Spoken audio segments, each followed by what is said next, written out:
Zona Cero. Es momento para nuestro monográfico Zona Cero. Y atención, porque hemos elegido un tema muy atractivo para todos. Hemos hablado de profecías 1000 veces, 1001 vez, desde luego. Hemos hablado de profecías en el 99, en el 2000, en el 2001, pero ¿y el 2002? Este extraño año Capicúa. ¿Cómo va a ser este año 2002? ¿Qué han dicho los profetas sobre el 2002? ¿Hay profecías sobre el 2002? ¿Alguna de ellas es catastrófica? Vamos a averiguarlo esta noche con Jesús Callejo y Carlos Canales, que vienen hoy, pues como siempre, vestidos de profetas, claro que sí, son los profetas de la Zona Cero. ¿Qué tal, Jesús? Buenas noches. Muy buenas noches. ¿Cómo te encuentras? Pues fenomenal. Muy bien. Hola, Carlos Canales, ¿cómo estás? Hola, buenas noches. Pues muy bien, aquí, rodeado. El otro día me dijeron que saludaras a Cantabria. Pues saludo a Cantabria. He estado este verano, vamos, tampoco... Siempre está pragmático. Tampoco hace tanto que no había pasado por allí. Bueno, llamaron de Cantabria diciendo, oye, ¿y Carlos está vinculado a Cantabria? Digo, pues, sí. Pasé parte del verano en el Yérganes. Que tienes algo de tu sangre va en cántabro, ¿verdad? Bueno, de mi sangre diría que el 75%. Claro, de sangre. Claro. Tengo un 25 vallisoletano, como Jesús, casi. Pero vamos, básicamente soy cántabro. Cántabro. Bueno, pues, queridos míos, Profecías 2002. Esto ya es un clásico dentro de los monográficos Zona Cero. Ya nos van a matar. Hicimos el 99, el 2000, el 2001 y el 2002. La gente se preguntaba, bueno, pues ya en el 2002 no quedará ninguna profecía sana. Bueno, pues alguna hay, ¿verdad, Carlos? Pues sí que quedan, y además lo curioso es que dentro de los años no simbólicos, son simbólicos para los milenaristas siempre, el último, el que se cumple y el primero, es decir, el 99, el 0 y el 1, la verdad es que el 2002, que en principio no tendría que ser un año especialmente atractivo para los profetas, y sobre todo por lo que fallan, lo que se han fallado en el 2000 y el 2001, imagínate el 2002. Pero el hecho cierto es que hay algunos bastante curiosos. Digo bastante curiosos porque son profetas que, aunque no son de primera línea o no son de los más conocidos por los oyentes, sí dejaron bastantes cosas escritas en las cuales citaban de manera expresa el 2002. Espero que fallen, claro, como es habitual, pero no deja de ser interesante comentarlo, sobre todo porque uno de ellos, del que vamos a hablar bastante, es un argentino, Benjamín Solari Parravicini, que dejó escrito bastantes cosas y que fue de los pocos que de verdad pudo anticipar algo, si es que se creen estas cosas, de lo que ocurrió el 11 de septiembre, y que además nació en un país para el cual el 2002 va a ser especialmente importante por razones obvias que todo el mundo ya conoce. Además, razones muy tristes, ¿verdad? Muy devaluadas.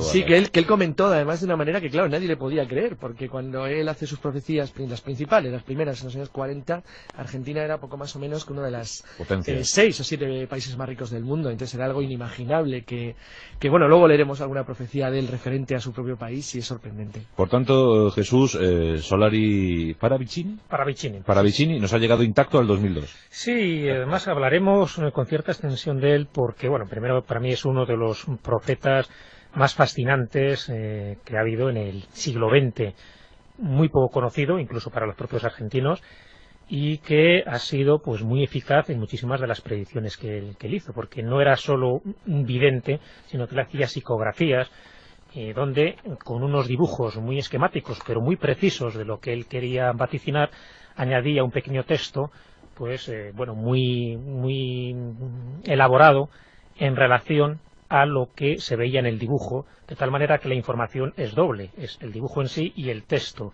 Y claro, cuando las profecías se han ido cumpliendo de una forma bastante acertada, ¿no?, desde mi punto de vista, porque no eran como las de Nostradamus, estas tan genéricas, donde cualquier interpretación y donde cualquier Jean-Jacques de von Brun puede ver lo que quiera ver. Sin embargo, las de Parravicini son muy concretas, ya diremos unas cuantas de las que ya pasaron y que se consideran como acertadas, de las que van a venir. Y él tenía fijación especialmente por el 2002. Entonces nos llama mucho la atención porque en general casi todos los profetas sabes que son enemigos de dar fechas. Siempre hablan que el final de los tiempos, el fin del mundo, será el final del milenio, al final, siempre hablan de un final como muy, bueno, pues eso, muy difuso, para no pillarse los dedos, evidentemente. Bien, entonces aquí tenemos un vidente argentino que el grueso de su trabajo además lo ofreció en la década de los 40, 50 del siglo XX, con prestigio, Jesús. Tuvo bastante prestigio en su momento dentro de unos círculos muy concretos también, porque ya digo que no era demasiado conocido. Ha empezado a ser conocido después de su muerte, en 1974, y se le ha empezado a llamar de muchísimas maneras. Por ejemplo, Fabio Zerpa, que es uno de los divulgadores ufológicos más conocidos de Argentina, le ha llamado el Nostradamus argentino, realmente por la cantidad de psicografías. Estamos hablando de más de 700 psicografías que él hizo a lo largo de su vida, donde estamos hablando de una cantidad tremenda de mensajes proféticos que él fue dando. Entonces, claro, él en su época pues era conocido relativamente, pero conocido más por su labor artística, porque hay como un antes y un después. Él nace en 1898 y a los 34 años de edad es cuando su actividad artística, él era pintor, dibujante, da paso a la facultad de vidente, pero sin olvidar, como ya te decía antes, esas psicografías, porque en el fondo está combinado las profecías con su capacidad pictográfica. Y ya es en esa época, a partir sobre todo de 1936 a 1940, es como su periodo de mayor actividad, cuando se empieza a dar a conocer por los mensajes, y sobre todo por los mensajes tan catastrofistas que daba, y muchos de ellos implicaba de una forma directa a Argentina. Y no solo a Argentina, sino también a España. Consideraban que eran como los dos países que tenían que ver, o por lo menos iban a ocupar un puesto capital en el devenir de los últimos tiempos. Pero ya te digo, lo sorprendente para Vicini es que decía exactamente fechas, y algunas de las fechas que dijo, y una muy reiterativa, he conseguido varias psicografías donde menciona el 2002. ¿Por qué? Ya lo veremos. Sí, es una cosa muy curiosa porque Parravicini era especialmente optimista sobre el futuro de su país, pero era optimista a muy largo plazo. Él habla siempre de una edad de luz, o una edad maravillosa para la Argentina, pero posteriormente a una extraña época de caos, incluso de hambre en un país como Argentina, lo cual, claro, cuando él dijo esto en los años 40, 50 y 60, un poco más o menos que le tomaban por un loco. Es decir, ¿cómo va a ser Argentina un país que pase hambre o que tenga sufrimientos o problemas en los finales del siglo XX, comienzos del siglo XXI? Como ha dicho Jesús, lo alucinante de Parravicini es que citaba las fechas. Entonces, para los que les gusta comprobar estas cosas, y siempre digo que los profetas que aquí citamos, por supuesto, siempre se equivocan, vamos a empezar a comentar algunas para ver hasta qué punto daba datos muy precisos. Empezamos uno cualquiera, suelen ser profecías bastante largas, pero muy precisas. Llega al final de la gran prueba. Pasada la prueba llega el principio de los tres humos. Luego el caos sellará las aguas tonantes y finalmente llegará la paz. Será el 2002. Primera que cita el año, la cita en 5. 5 profecías, todas escritas en 1968, de las cuales, antes que nada, voy a citar una que afecta directamente a España. El dominador llegó de España, destruyó y edificará. Luego un Borbón ocupará su lugar. La Nueva América del Sur, será la que verá lo que el mundo no verá, y será en el amor después de los tres humos. Lo escribió en 1968, es bastante clara. Juan Carlos no reinaba aún en España, obviamente.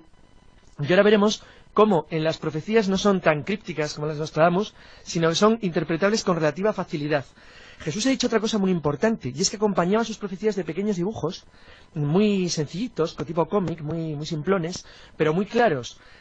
Claro, ahora se ha convertido en un personaje nuevo muy famoso, porque en uno de los que hizo, aparece no las Torres Gemelas, sino la Estatua de la Libertad, pero es una Estatua de la Libertad muy curiosa, porque se ve que la Estatua de la Libertad, pero partida en dos, como si fueran dos edificios, unidos con la cabeza y el brazo. Unos rascacielos al Exacto, final de esa que son dos torres que se están derrumbando. Entonces, que se están cayendo, y es una cosa tan sorprendente que, claro, ahora le ha convertido de nuevo en alguien, poco más o menos que de moda. Vamos, se ha revitalizado su figura. Claro. Sí, porque fíjate, además tengo el texto de esa psicografía del año 1939, se ve la Estatua de la Libertad como partida al medio, y al final se ven como dos torres que se están destruyendo. Es un dibujo hecho en 1939.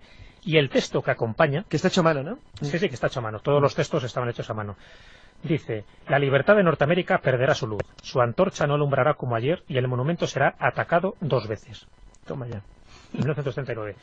Claro, yo creo que para situarnos un poco sobre quién era este hombre, Solari Parravicini... La verdad es que el dibujo es impresionante. Es impresionante. Sí. Es saber lo que había acertado ya, porque de nada sirve hablar de las predicciones futuras, en concreto del 2002, si no sabemos un poco su currículum profético. Sí. Fíjate, se le atribuyen numerosos aciertos a este hombre. Por ejemplo, el lanzamiento del primer satélite artificial y del primer ser vivo en el espacio. Estamos hablando de psicografías que empiezan en el año 36 y sobre todo el periodo fértil es eso, los años 40. Más predicciones acertadas. por ejemplo, la Revolución Cubana, o sea, incluso dibuja a un personaje que se parece clarísimamente a Fidel Castro. Es clarísimo. Pero además las psicografías y los textos que da no dejan lugar a dudas, y después, si hay tiempo, podemos leer alguna de esas predicciones. ¿Qué predice también? Los peligros de la cibernética, la robotización, la Segunda Guerra Mundial, las explosiones atómicas de Hiroshima y Nagasaki, el fenómeno hippie de los años 60, el conflicto de Medio Oriente y el peligro amarillo, se estaba refiriendo a China, las armas químicas, los experimentos genéticos de la actualidad, la fecundación in vitro. También incluso anticipa la aparición de pestes y enfermedades desconocidas, no habla del SIDA, pero todo el mundo se refiere a esa enfermedad, la aparición de un tercer sexo, así lo menciona, la caída de los valores morales, religiosos, espirituales del año 2000, etcétera, etcétera, etcétera. Es decir, este tipo de cosas son las que han hecho pensar a más de uno que Paravicini no era un alucinado, sino que a esos dibujos lo que hacía era confirmar ese texto, en principio bastante críptico, bastante genérico, pero que los dibujos no dejaban lugar a dudas. En lo de la Segunda Guerra Mundial, donde aparece un señor muy parecido a Hitler, o en lo de la Revolución Cubana, donde aparece un señor muy parecido a Fidel Castro, desde luego creo que las dudas, estamos hablando por supuesto de épocas anteriores a que llegara Hitler y a que llegara Fidel Castro. ¿Qué ocurre ahí? Sencillamente que este hombre parece que estaba conectado a esa especie de registros acásicos o a ese pues mundo trascendente donde podía ver o anticiparse al futuro, que ya sabes que según Einstein el pasado, el presente y el futuro es una falacia y todo coexiste en un mismo eterno ahora y un mismo aquí y ahora, ¿no? Como diría Richard Bach. Estaba pensando saliendo ahora mismo una sobre biogenética que hizo en el 61, curiosísima. Bueno, antes para citar una del 2002, que quede muy claro. Por ejemplo, dice: virajes del mundo hacia el 2002, llega la atómica sin solución y estallará al final. No es verdad la actual actitud de las naciones al decir y hablar de paz. Ellos comercian con la guerra organizada. Ellas atemorizan con el hongo azul creyendo que jamás se llegará a las manos. Pero el recio amarillo dirá, va, y en su ofuscación irá. Después, final de finales, principio de principios, luz. Lo escribió en 1960, se refiere a este año. Y habla claramente de un conflicto en el este de Asia. Por ejemplo, entre India y Pakistán. Por ejemplo. Claro, se refiere a alguien oriental, obviamente, al final. Sí. Es curioso porque esa es la primera que habla del 2002. Dice también: los hombres la tierra argentada, la que casi no padeció en el retumbe, cantarán extendiendo alegremente sus brazos en amor al hermano que deberá llegar de las calcinadas regiones. Habla también del 2002. Él, previamente, cita una cosa también referente, es decir, hace un mensaje de esperanza al futuro latinoamericano, pero fijaros cómo lo hace de una manera que sorprendió mucho. Lo hizo en 1940, es muy importante decir el año para que se vea el alcance. En 1940, repetimos, es decir, para que todo el mundo se dé cuenta, el mundo está en los principios de la Guerra Mundial. Argentina es en aquel entonces la quinta o sexta nación más rica del mundo. Incluso países como Brasil o Chile o Uruguay eran países muy avanzados dentro de lo que era el entorno mundial de la época. Y hace el siguiente mensaje. Mensaje en la prueba. Tierras que serán promesas del mañana. Argentina, granero del mundo. Brasil, brazo de caridad y amor al prójimo. Chile, cultura en elevación. Uruguay, política nueva. América del Sur, crisol de paz. Parece todo muy bonito. Sin embargo, dice: nada de esto antes del 2000. Llega el hambre. Nuevas vegetaciones gigantes aparecerán en el norte argentino. Principios del hambre mundial. Fijaros que está hablando aparentemente de un futuro próspero para su propio continente, pero previamente cita algo inimaginable en la América de la época en lo que él hace la profecía por la psicografía, que es hambre en Argentina a partir del 2000. Es decir, algo inimaginable, para luego poner obviamente un futuro maravilloso y muy bonito. Luego seguiremos contando algunas más del 2002, pero la verdad es que Paravicini es de lo más curioso. Luego diremos con qué le han enlazado otros profetas. ¿Cómo recibió la época de Paravicini estas profecías? Pues sin pena ni gloria. Sin pena ni gloria, ¿no? Uno más. ¿Cómo estamos recibiendo ahora las profecías de estos videntes, de estos nuevos profetas? Pues bueno, pues muy escépticamente. Sí, que seguro entre los 200 o 300 que están elaborando ahora mismo evidencias, profecías, augurios, seguro que alguno dentro de 50 o 60 años hablará de él, ¿no? Claro, pues es que ese es el sino trágico que tiene un profeta. Claro. Pero un profeta, para ser reconocido, tiene que cumplirse esa profecía. Pero normalmente estas profecías se cumplen cuando está muerto. Pero eso en el pequeño porcentaje, desde mi punto de vista, que se cumplen, porque la mayoría, sabes, que fallan más que escopetas de feria. Entonces, el que se dedica a vidente o a profeta, pues tiene que tener muy clara esa vocación. Claro. Primero, si es una vocación crematística, porque quiere vivir de eso, con lo cual ya las profecías carecen de ningún valor porque se las está inventando de cabo a rabo, como ocurre con muchísimos de los mal llamados profetas de nuestra época y de nuestra era. Pero los que realmente eran auténticos, y para Vicini, para que este hombre sí estaba conectado con algo trascendente que le hacía entrar en trance y empezar a escribir y a dibujar este tipo de cosas. Vamos, que él no vivía de esto, ¿no? No, en absoluto, no podía vivir de esto, porque ¿qué dinero le podía dar estas 700 psicografías? ¿Quién las podía tener? Nadie, no tenía ningún sentido. Además, empezó a ser valorado justo cuando muere, porque muchas de las psicografías que había dado sus amigos, pues consideraron como auténticas reliquias, se empezaron a escribir algunos libros y curiosamente ahora, en este principio de siglo, es cuando más importancia se le está dando a Solari Paravicini. Y bueno, incluso aquí, en este programa, donde casi todos los años hacemos alguna mención a Paravicini, y eso es lo que le está dando la importancia que tuvo en su momento, pero que sus coetáneos evidentemente no supieron apreciar. Bueno, y al colocar una fecha concreta, la verdad es que Paravicini se convierte en un valiente, ¿no? Vamos con otra. Vamos 2002. Hombre ciego, la hora ya fue dada y su retumbe ensorecerá el día del día a día. Llega presta la marejada lunar, llega el desborde del aluvión de aluviones, llega el fuego del fuego, de los fuegos en el fin. Es comienzo, nunca se refiere a años concretos, aunque los cite. Habla siempre de periodos. La verdad es que es curioso porque luego voy a citar dos variantes raras y muy poco comentadas de las profecías de los comienzos del siglo XXI por la calidad de los que recibieron la profecía, que son George Washington, ni más ni menos, en la campaña Valley Forge en 1777, y Santi Hildegarda, 300 años antes de que Estados Unidos fuera fundado siquiera como nación. Y bueno, 500 años antes de que Estados Unidos fuera fundado y 300 antes de que se descubriera América, que hace dos observaciones muy curiosas sobre el futuro. Luego quiero contar dos que, aunque sean ligeramente... Bueno, pueden tener una interpretación, digamos, dudosa por quienes fueron, que fueron, Brigham Young, uno de los fundadores de la Orden Mormona, de los profetas mormones, y Orson Pratt, pero que son especialmente interesantes porque, aunque son visiones de la segunda mitad del siglo XIX, se refieren a los primeros años del siglo XXI, en concreto al tiempo que hay antes del 2012, y son sorprendentes, ¿eh? Por cierto, Paravicini ¿tiene profecías más allá del 2002? Sí. ¿Hasta dónde aguanta? Con fechas pocas más del 2002, pero sí se refieren claramente a tiempos por encima del 2002, todas las que tienen tan bonitas sobre el futuro principalmente de las naciones de América del Sur. Sí que es curioso porque él prevé para China algo muy parecido a lo que ocurrió con la Unión Soviética, cuando dice que el dragón chino tendrá sorpresas internas porque una nueva paz sorprenderá a los Estados Unidos con, aparentemente, a Rusia. No queda muy claro, porque habla de una especie de oso frente al dragón. El dragón sí le cita como dragón chino, pero como él acompañaba notas manuales junto a dibujos, era a veces difícil interpretar realmente el texto. Lo que pasa es que el texto es mucho más claro que en el caso clásico de Nostradamus, por ejemplo, que es incomprensible, y sobre todo, por si se equivoca de verdad, porque deja el dibujo y la nota a mano. Entonces no queda lugar a la duda. Entonces, para todos nuestros oyentes, Jesús, Carlos, después de leer estas profecías de Paravicini, de Solari Paravicini, ¿qué podemos contar? ¿Qué resumen podemos elaborar? Vamos a ver, el resumen es que estamos hablando de profecías catastrofistas. Eso es indudable. Sí.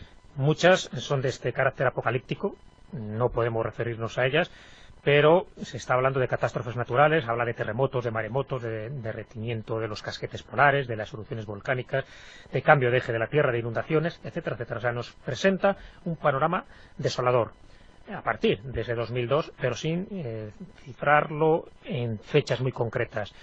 Pero tiene algo, desde mi punto de vista, muy positivo, y es que deja paso un poco a la esperanza, a la luz y al amor, ¿no? Entonces, para terminar un poco el capítulo de Paravicini, te voy a leer una, también dedicada exclusivamente al 2002, y después cómo cambia ese viraje.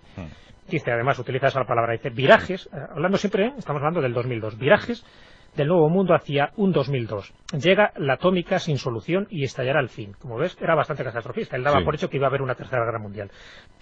No es verdad la actual actitud de las naciones al decir y hablar de paz. Comentaba, estamos hablando de algo que escribió en 1960. Ellas, están hablando de las naciones, se atemorizan con el hongo azul, creyendo que jamás se llegará a las manos.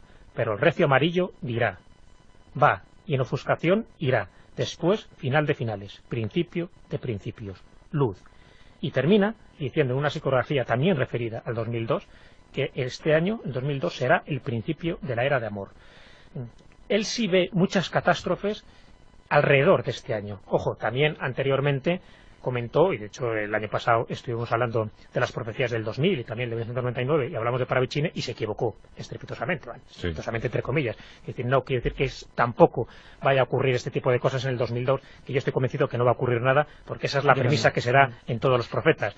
Profetizan para que no ocurra nada. Además, Es siempre nos profetizan advierten. algo malvado. Siempre Siempre nos advierte, pero siempre era de carácter apocalíptico, por otra parte muy habitual en casi todos los profetas, pero siempre dejando esa especie de conato de luz, de esperanza, y en concreto cuando hablaba del 2002, que ya digo, era verdadera obsesión que tenía Paravicini, decía eso, que era el principio de la era de amor, pero ojo, precedido por muchas de estas catástrofes que estamos hablando. La verdad, aunque esta no tiene que ver con el 2002, pero siempre me ha gustado porque es muy curiosa y además es de las más claras y acertó. Es una profecía que hizo en el año 51 sobre el Estado de Israel, recién creado, y dijo: Israel conocerá una seria conducción femenina y masculina y ellos obtendrán el triunfo. Israel tendrá 6 días y el séptimo descansará. Es que no es buenísima. Golda Meir como presidenta, un presidente masculino, 6 días de guerra y el séptimo ha ganado. Esta me pareció fantástica, es muy buena, muy buena. ¿Tenías alguna más, Carlos? ¿Alguna puntita más que quieras Sí, tenemos mucha. Para China podemos estar todo el día. Lo que pasa que es que quería comentar algunas, muy curiosas, de otros. Mira, quería comentar en relación con las de Parravicini, una de las que más se le parece, porque tiene una relación muy directa, es una muy catastrofista del mormón Orson Pratt, que a finales del siglo XIX dijo lo siguiente: ¿en qué estado se hallará nuestra gente cuando llegue la grande y terrible guerra civil? Habla de Estados Unidos, Será una lucha muy distinta a la guerra entre el norte y el sur, pues se combatirá barrio contra barrio, ciudad contra ciudad, pueblo contra pueblo, estado contra estado, y no cejará en su empeño de destruir y ser destruidos. La producción cesará por completo y las grandes ciudades acabarán destruidas. Llegará un día en que la gran Nueva York quede vacía y sin moradores. Brigham Young, que es al que de hecho Orson Pratt copia en parte porque era uno de los grandes profetas mormones, en el año 1869 había dicho exactamente lo mismo. Si no es una profecía inducida, el profeta continúa a su predecesor dentro de la creencia para de esa manera apoyar la creencia del grupo en el líder. Brigham Young había dicho: todo esto que ahora conocéis no puede ni siquiera calificarse de prólogo al sermón que se predicará a fuego y espada, con tempestades, terremotos, granizos, lluvias y terribles destrucciones. Oiréis hablar de que estas ciudades majestuosas, ahora ídolo de las gentes, se hunden en las entrañas de la tierra y sepultan con ellas a sus moradores. El mar se saldrá de sus límites y anegará muchas ciudades. Fíjate que aunque habla de Estados Unidos, dice: el hambre invadirá toda la nación y cada país se alzará contra los demás, reino contra reino, estado contra estado, en nuestra patria y en el resto del mundo. Habla de principios del siglo XXI. Principios del siglo XXI. Bueno, pues vamos a esperar que todos estos se confundan, ¿verdad? A ver si es que decían del siglo XXIII y no... Fíjate qué curiosa la de George Washington de la campaña Valley Forge, sí. Poco después de la victoria en Saratoga, cuando el ejército continental pasa un invierno malísimo. Y Washington escribió que una tarde se le apareció un personaje muy extraño que se acercó a él expresamente, preguntando por el jefe del ejército continental, y le dijo que tenía que comentarle o inducirle a ver tres imágenes que Washington recogió. Me olvido de las dos primeras, que son absolutamente fascinantes, y me quedo con la tercera. La tercera, porque cada una de ellas estaba prevista en un número de años más el del siglo correspondiente, contando a partir de la fecha de la visión, con lo cual la tercera sería los 200 más 2, es decir, en el 2000 aproximadamente, entre 1999 y 2004-2005 del siglo XXI. Se surge un ser oscuro que hace sonar 3 veces un clarín de guerra. Nubes de Europa, África y Asia se unen unas con otras y se dirigen hacia Norteamérica. Se aprecian tremendas explosiones de un rojo brillante. Se escuchó el rugir de un poderoso trueno y una terrible lucha. Reapareció el ángel de luz que hace sonar la trompeta, ayudando a derrotar al enemigo. Fíjate qué visión más curiosa de George Washington sobre los principios del siglo XXI en su propio país. Sí que es tremendo, sí. Bueno, de todas formas estamos perdidos porque si se cumple lo de San Malaquías, Jesús, esto se acabó. Estamos viviendo ya los momentos finales, ¿no? Sí, eso venimos diciendo hace muchísimo tiempo, porque quedan 2 papas. O sea, son 112 papas. 112. Estamos 112. En el papa que haría la divisa 110, pero quedarían otros 2 papas. Y claro, continuamente todos están profetizando 2 cosas. Primero, que el Papa siempre se va a morir en el año concreto, ¿no? Todos los años siempre hay alguno. Hombre, alguna cierta, tarde o temprano, de aquí al año 2200. Y todos consideran que ese hecho luctuoso pues va a marcar el principio del fin, porque habrá otro Papa que por supuesto ya no durará tanto tiempo, porque se acercaría a esos finales apocalípticos, y por último estaría Pedro el Romano, que sería el que terminaría no con el mundo, sino con el fin de la Iglesia, con una serie de cambios drásticos. Se habla más o menos en torno al año 2012, es la mayoría de las fechas. Claro, si se cuenta en principio por números, es decir, la verdad es que la mayor parte de las profecías terminarían en torno al periodo 2010-2013. Coincidiendo con el fin del calendario maya. Sí, eso es una casualidad. Es decir, el calendario maya me parece que acaba aproximadamente el 2012. No existen las casualidades. Bueno, o sea que tenemos, esperemos que no. Queridos míos, tenemos 10 años muy interesantes por Yo creo que es una casualidad porque obviamente no conocían el calendario maya los que hicieron las profecías. El calendario maya, que empieza me parece el 3000 y pico antes de Jesucristo, no sé. 3113.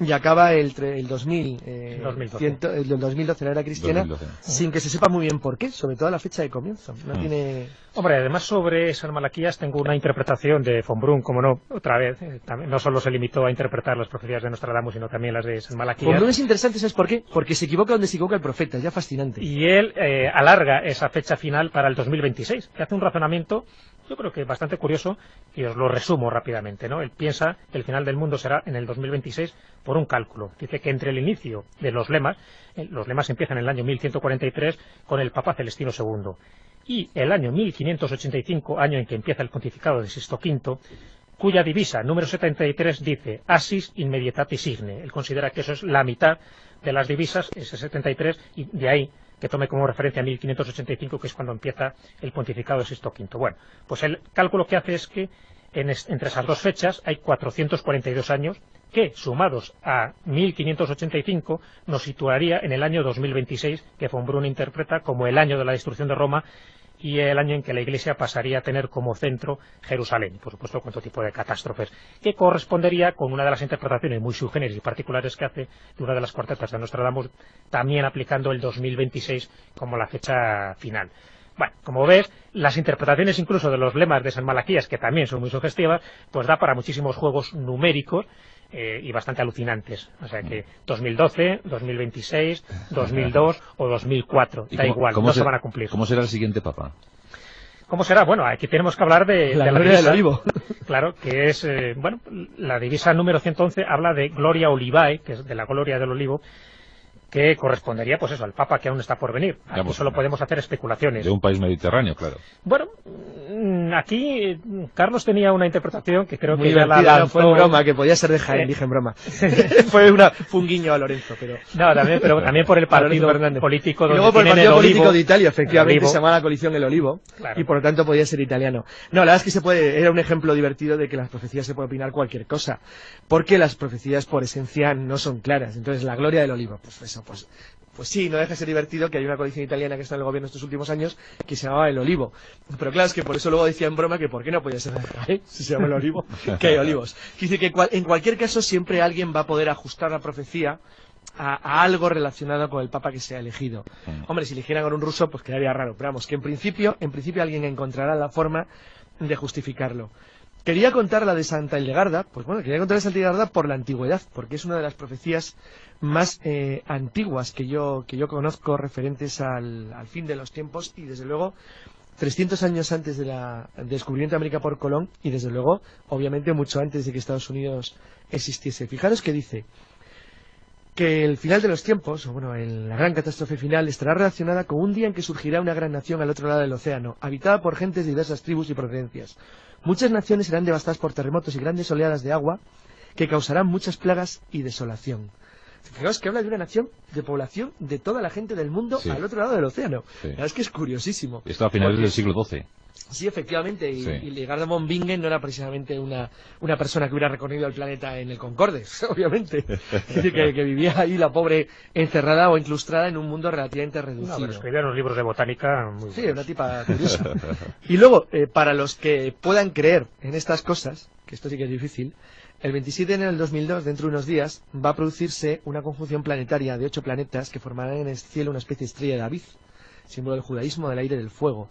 Así que a los que crean en estas cosas, pues que estén atentos. ¿El 27 de enero? Sí, es el 27 de enero. Es un dato además muy poco conocido, este del 27 de enero, esta conjunción planetaria, porque nos remite obligatoriamente pues a la que ocurrió en el año 99, cuando ese 11 de agosto de 1999 hubo otra conjunción planetaria que por entonces se la llamó la Gran Cruz Cósmica o la Gran Cruz Planetaria, que correspondió también con un eclipse de sol, os acordaréis, ¿no? Sí, sí, sí. Bueno, pues después de esta conjunción se habían registrado en todo el mundo más de 300 terremotos y seísmos, algunos de gran intensidad como el de Turquía y Grecia. Así que los más agoreros piensan que esta conjunción, de la que apenas se ha hecho eco la prensa del 27 de enero del 2002, puede acarrear desastres similares. Yo creo que no, pero también hay una interpretación religiosa muy clara, así como ahora esta conjunción de los 8 planetas parece que va a crear una figura similar a una estrella de David, que es el símbolo del judaísmo. En el año 99, cuando se formó esa gran cruz cósmica, ¿no? Era el símbolo del cristianismo. Entonces, ahí alguien ve pues un cierto enfrentamiento. Por cierto, supongo que estáis al tanto del meteorito que ha pasado rozando la Tierra, ¿no? Sí, claro. Es verdad, está cerquita, entre la Tierra y la Luna, ¿no? 600.000 kilómetros de distancia, eso no es nada en el firmamento. Ha estado cerquísima, realmente. Sí, y lo cierto es que si nos ponemos a pensar y a reflexionar sobre esto, ¿no os dais cuenta que llevamos unos años, 5 o 6 años, hablando muchísimo sobre el impacto de un meteorito en la Tierra? La verdad es que sobre todo está hablando muchísimo en Hollywood, lo cual es sospechoso. Sí, Spielberg nos ha puesto ya en la pista, ¿no? Sí, pero las profecías sobre el planeta del fin del mundo son muy anteriores.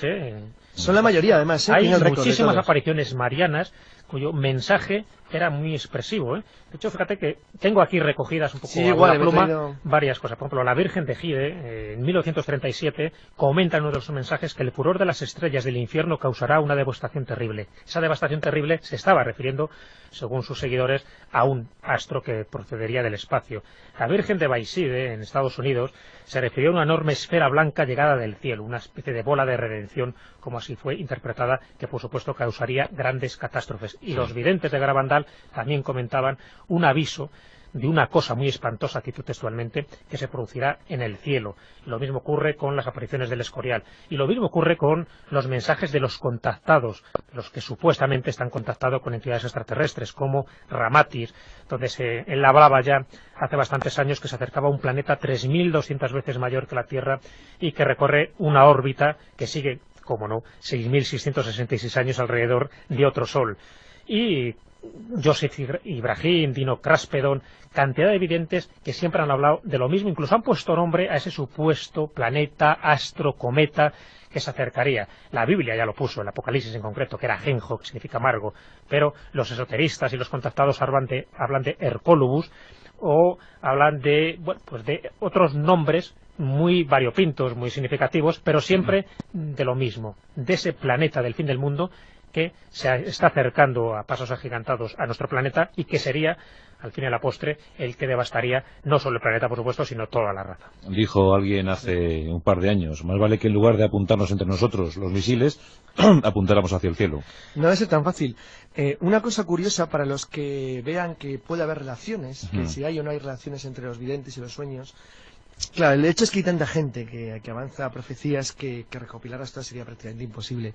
Pero de las más conocidas, de los que han tenido visiones del mismo estilo, voy a citar tres pequeñas frases de 3 de ellos para que vean hasta qué punto, muchas veces, sin tener nada que ver, porque citaré también el lugar y las fechas, verán los oyentes o escucharán los oyentes que a veces existe una cierta similitud. Por ejemplo, 3 días y 3 noches de continua oscuridad que se iniciarán cuando una nube roja como de sangre cubra el firmamento. Mary Ageni, 1819. 3 días, 3 noches.